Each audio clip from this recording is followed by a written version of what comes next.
So then speaking about documents and document sharings and utilizing the internet to share information, I know that we have a lot of audience members here today that are either suppliers or vendors or even potentially inspectorates hidden in our participants in there.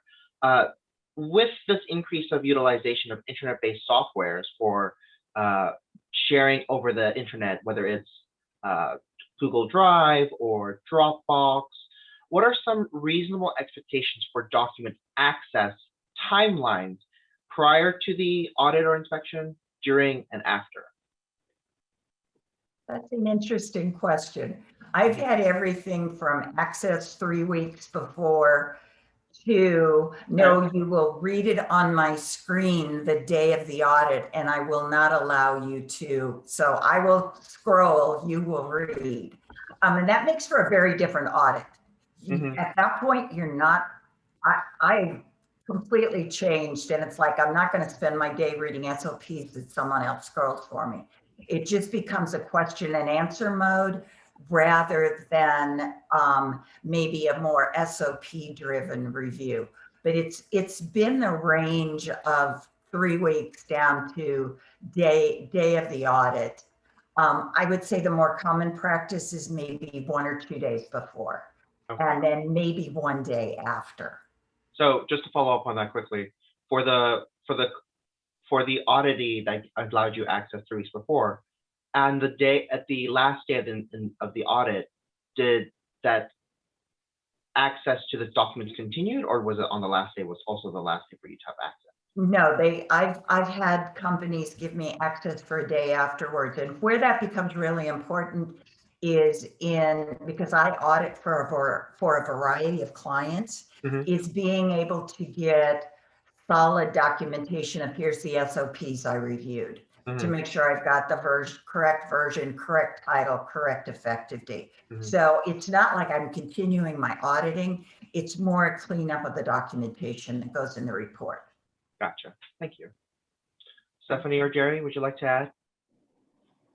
Well, I would say my experience is probably pretty similar to Barbara's. I have actually had a couple of instances where CDMOs actually allowed me access for longer than actually a day after the audit, which was certainly super helpful from a standpoint of, I think as Barbara was alluding to, writing up the report, making sure that I accurately summarize what I looked at.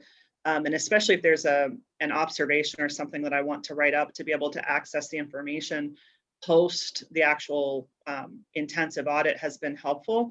But I would agree that there's a bit of variability that does exist in this window. And I think it's one of those that with time, we'll probably see some more standardization and some best practices come out of that.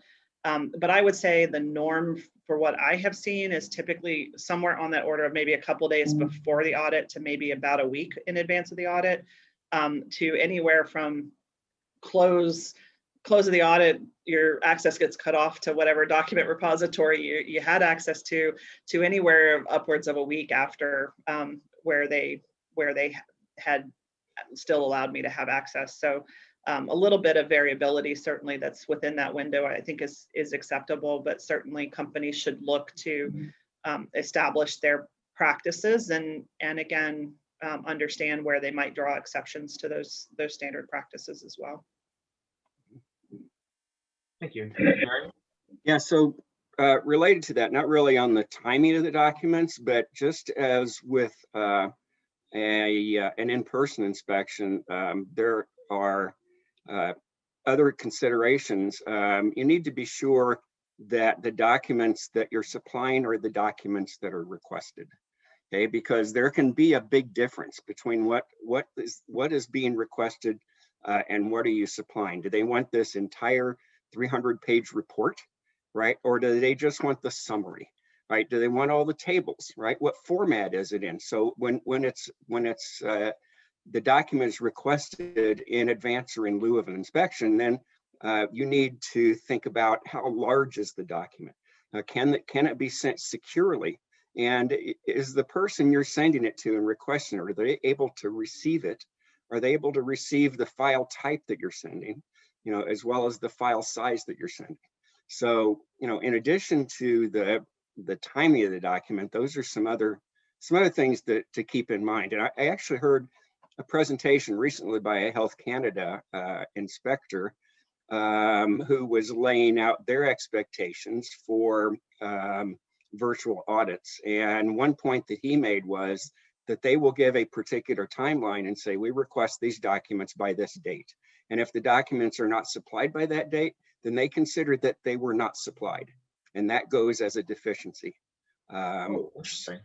Yeah, So so that's something worth considering as well. good to know.